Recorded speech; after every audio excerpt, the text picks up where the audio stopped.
2014 में भारतीय जनता पार्टी जब आई थी तो मैं भारतीय जनता पार्टी का बहुत अच्छे से समर्थन किया था, लेकिन अभी भारतीय जनता पार्टी समर्थन करने के लायक नहीं है। जो इस देश के अंदर हुआ वो आप देख रहे हैं। 10 सालों में नफरत का बाजारों को सजाया।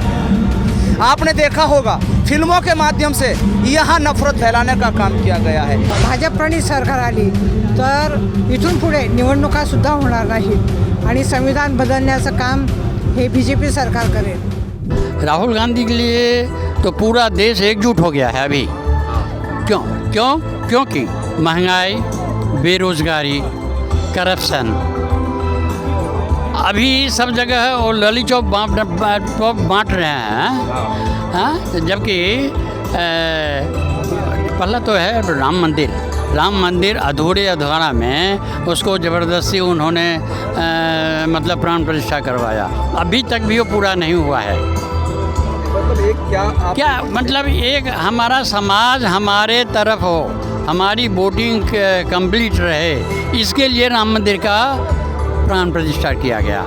क्या देश में बदलाव क्या देखते हो इस भारत बदलाव देते हैं। लोग त्रस्त हो गए हैं। बेरोजगारी पहला मुद्दा, बेरोजगारी जो है वह पहला मुद्दा है। तो लोग त्रस्त है ना। महंगाई जो है वो दूसरी मामला है। 2 लाख नौकरी देंगे, 2 लाख के मतलब ने 2000 भी नहीं दे पा रहा है, तो इसे त्रस्त है ना। अभी ऐसा है हमारे ज़माने में, हमारे ज़माने से अभी तक मैं कांग्रेसी हूँ। मैं कांग्रेस को सपोर्ट किया और अभी भी सपोर्ट कर रहा हूँ। कांग्रेस में और अभी जो बहुत नहीं अभी फ़र्क इसलिए है जो कुछ चोर लोग तो इसमें आ गए थे ना। वो तालाब में एक मछली गंदी होती है तो सब तालाब को गंदी कर देते हैं। वही बात है, जो चोर लोग आ गए थे अब निकल गए। अब सुरक्षा से कांग्रेस जो है वो काम करेगा। ज़रूर होगा। सर मैं तो यही कहूँगा कि देश में जो अभी चल रहा है, वर्तमान में देश में जैसा अभी सरकार का परिस्थितियाँ थी, जो परिस्थितियाँ पे चल रही है, मार दंगा फसाद भ्रष्टाचार, इसका मुद्दा लेके सरकार आई थी, लेकिन सरकार ही वो कर रही है।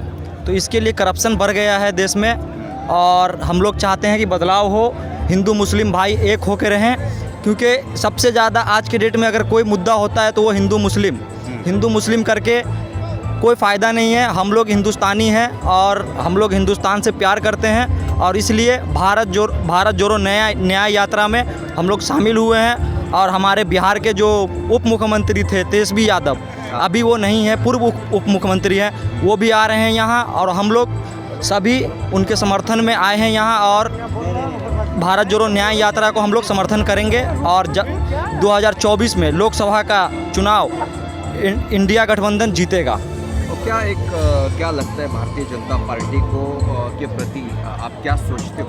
भारतीय जनता पार्टी के बारे में कुछ नहीं सोचता हूँ। 2014 में भारतीय जनता पार्टी जब आई थी तो मैं भारतीय जनता पार्टी का बहुत अच्छे से समर्थन किया था, लेकिन अभी भारतीय जनता पार्टी समर्थन करने के लायक नहीं है, क्योंकि उसके पास कोई मुद्दा नहीं है। मुद्दा रहता तो मुद्दा इलेक्शन होता है मुद्दा का।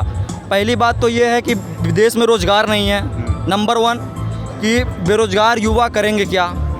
बेरोज़गार युवा को रोज़गार चाहिए। देश की जनता परेशान है, गरीबी में सब झूल रहे हैं कि गरीबी से ऊपर कैसे जाएंगी जनता। तो इसलिए हम लोगों को बदलाव चाहिए। इस बार इंडिया गठबंधन पूरे देश में बड़ी मजबूती से लड़ रहा है और पूरे देश के लोगों का समर्थन मिलेगा और हम लोग इंशाअल्लाह कामयाब होंगे। भारतीय जनता पार्टी कहते महंगाई हम कम कर रहे हैं, डीजल के भाव कम किए गए। वो महंगाई वो 1 रुपये 2 रुपये करने से नहीं होता है। मैं ड्राइवर हूँ और डीजल का दाम जब 58 रुपये था तब से मैं ड्राइविंग कर रहा हूँ। आज डीजल का दाम हो गया 88 रुपये।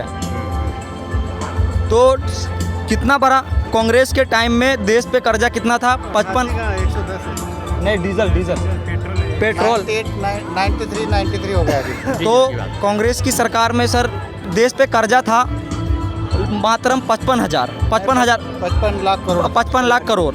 अभी कितना हो गया? 131 लाख करोड़। तो सर इससे देश हमारा। राहुल गांधी से आपको क्या उम्मीद लगती है? राहुल गांधी जी से हमको बहुत उम्मीद है और राहुल गांधी के पास हम लोग उम्मीद लेकर आए हैं। और राहुल गांधी गरीब के मजदूर के, किसान के नेता हैं और राहुल गांधी वो परिवार के बेटा हैं कि जो अपने पूरे परिवार को खो चुके हैं इस देश के लिए, और हम लोग राहुल गांधी को ज़्यादा से ज़्यादा सपोर्ट करेंगे। मैं आज आया हूँ राहुल जी की सभा सुनने के लिए। देखो माहौल जो देश का अभी बहुत सही तरह चल रहा है, क्योंकि उन्होंने जो संघर्ष होता राहुल जी ने जो यात्रा निकाली है, पहले भारत जोड़ो यात्रा निकाली, उसके बाद में अभी भारत जोड़ो न्याय यात्रा निकाली है। अब उनका बदलाव जो दिख रहा है ये दोनों इसमें भारत जोड़ो यात्रा और न्याय यात्रा में, अब लोगों को लग रहा है कि सही है। अब यही आदमी है अपने को देश को बचा सकता है। कि बचाने का कैसा है कि अभी 2014 से लेकर 2024 तक 10 साल में देश में देखा है कि महंगाई, बेरोजगारी ये तो चरण छू रही है पूरे। अब डीजल आपकी बात आप भी बात की आपने, 2 रुपये डीजल, 2 रुपये डीजल कम करने से नहीं होता। आज 1200 रुपये सिलेंडर है, आपने बढ़ाया कितना 10 साल में। अभी युवक ने बोला कि 55 लाख करोड़ तुम्हारा कर्जा हो गया, अभी 131 करोड़ हो गया, 131 लाख करोड़ होगा। महंगाई काफी बढ़ गई है, लेकिन बीजेपी ये गवर्नमेंट बोलती है हमने बड़े बड़े प्रोजेक्ट काफ़ी किए हैं। उसके बारे में आप क्या सोचते हो? प्रधानमंत्री के बारे में क्या सोचते हो? उनके जुमले हैं, उन्होंने खुद ही बोला है, ये जुमले है अभी सब। आज भी बोल रहे हैं ना, पहले क्या बोलते थे वो, उनके जो स्लोगन थे ना, बहुत हुई महंगाई की मार, आपकी क्या क्या डैश डैश बोलते थे वो, अब कहाँ गया? अब वो बात करना चाहिए। उन्होंने जितने भी स्लोगन बनाए थे उन्होंने कि मुद्दों के ऊपर किया था, महंगाई के ऊपर, बेरोजगार के ऊपर और महिलाओं की सुरक्षा के लिए। ये सब चीज़ें आज कहाँ हैं? आज उन्होंने ये बोलना चाहिए 10 साल हमने तुमको दिया था ना, देश की जनता ने उनको 10 साल दिया, तो 10 साल में आपने क्या दिया जनता को वो बोल दो ना। आज क्या बोल रहे तुम? मोदी की गारंटी, कहीं की गारंटी भाई? हाँ, वो जिससे शादी की आपने उसकी तो पहली गारंटी लो, फिर उसके बाद में देखेंगे देश का। वो गारंटी नहीं है, कौन सी गारंटी ले रहे हैं आप? और खुद की गारंटी नहीं तुम्हारी। अब 2024 में है ना, ये समझ लो 400 कुछ नहीं है। अब लोग समझ ले ये 400 पार पेट्रोल करने वाला है और 400 पार डीजल करने वाला है और 4000 सिलेंडर करने वाला है। अभी लोगों को मालूम हो गया, अभी को घर पे बिठाने वाले। अब ये 400 बोल रहे हैं, 40 सीटें भी देश में आएंगे कि पता नहीं। अब इलेक्शन का भी देखो, अभी कल डिक्लेयर हुआ इलेक्शन कमीशन का, अब उनका देखो क्या मैटर है वो लोगों का। अब जून तक लेके गए हो, और महाराष्ट्र में 5 चरण में किया उन्होंने। क्या जरूरत है? 48 सीटें लोकसभा की महाराष्ट्र में, अब उसको 5 चरण में लेने की क्या जरूरत थी? अब इसका मतलब ये है कि भाई तुमको कहीं तो कुछ गड़बड़ करना है। लोगों के मन में जो अभी चल रहा है डर, जो है लोगों के मन में ये डर है कि कहीं भाई ईवीएम मशीन का कुछ कर रहे हैं क्या आप? ये इसमें लोगों को लग रहा है। तुम जब जहाँ भी देखो, जितने भी इलेक्शन हुए स्टेट के, वहाँ पे जहाँ स्टेट में उन्होंने उनका गैप है, वो गैप में देखो वहाँ पे वो सत्ता में आए हैं, और जहाँ गैप कम है वहाँ पे देखो वहाँ पे कांग्रेस की सत्ता है। इसका मतलब लोगों के मन में अब डर ये पैदा हुआ है कि भाई कहीं ईवीएम तो गड़बड़ नहीं कर रहे लोग। ये सोच के अभी लोगों को लग रहा है कि अभी ये लोगों ने चुनाव में बदलाव दिखेगा आपको? 100%। अभी जो युवा ने बात किया ना, बदलाव होगा भाई, 100% बदलाव होगा इस बार। बिल्कुल बदलाव है, बिल्कुल बदलाव। तो बदलाव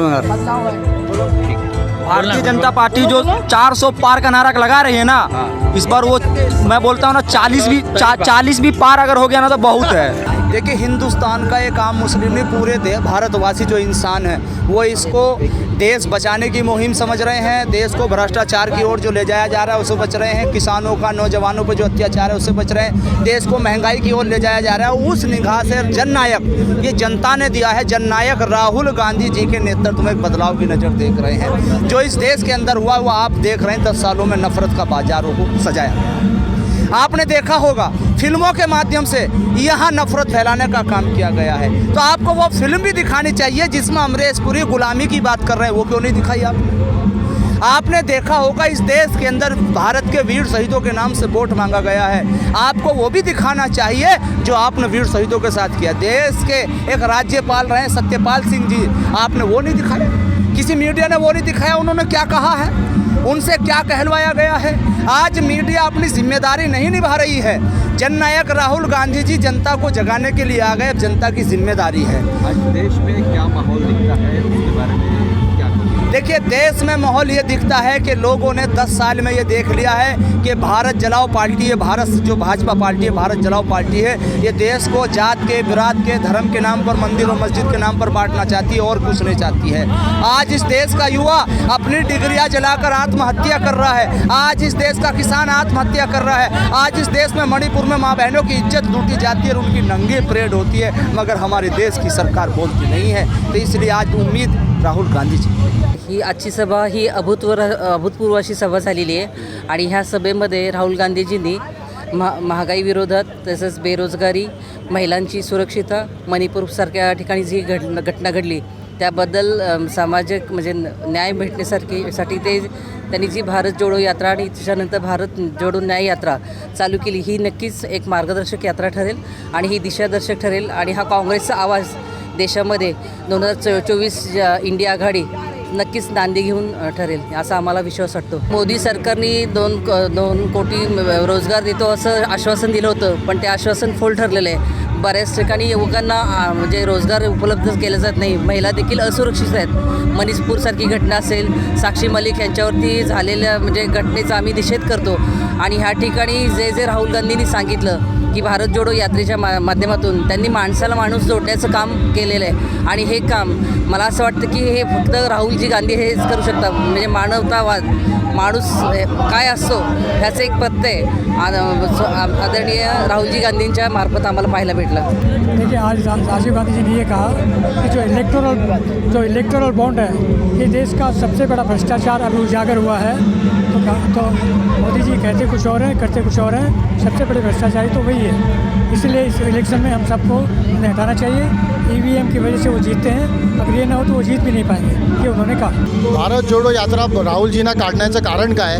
देशामध्ये जे मोदी सरकारने नफरत पसरवली आहे त्याला कुठे मोहब्बतची दुकान उघडण्याकरिता राहुल गांधींनी यात्रा सुरू केली आणि लोकांचे विचार जाणून घेण्याकरिता राहुलजींनी यात्रा सुरू केली.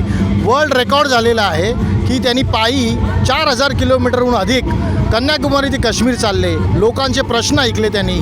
त्याचबरोबर त्यांनी आता मणिपूरपासून जी यात्रा सुरू केली ती न्याय यात्रा, ती समाप्ती आज मुंबईमध्ये शिवाजी पार्कमध्ये झाली.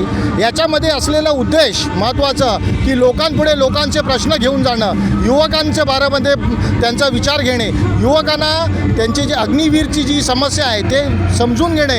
आज लोकांना फसवण्याचं काम मोदी सरकारने केलं आहे. त्यांना सांत्वन करण्यासाठी की तुम्ही घाबरायची गरज नाही, तुम्हाला अजिबात भीती घ्यायची गरज नाही. काँग्रेस पार्टी, राहुल गांधी त्यांच्या सोबत आहे. जेलमध्ये गेलो तरी चालेल, आम्ही घाबरणारे माणसं नाही आहे. अदानी अंबानीच्या घशात मुंबईत देणार नाही आणि मुंबईत दिल्याशिवाय आम्ही राहणार नाही. आम्ही आमचा हक्क घेतल्याशिवाय राहणार नाही. अशी ही यात्रा राहुल गांधीजींनी केली आहे आणि आज ती सांगत वास्तविक शिवाजी पार्कमध्ये झालं.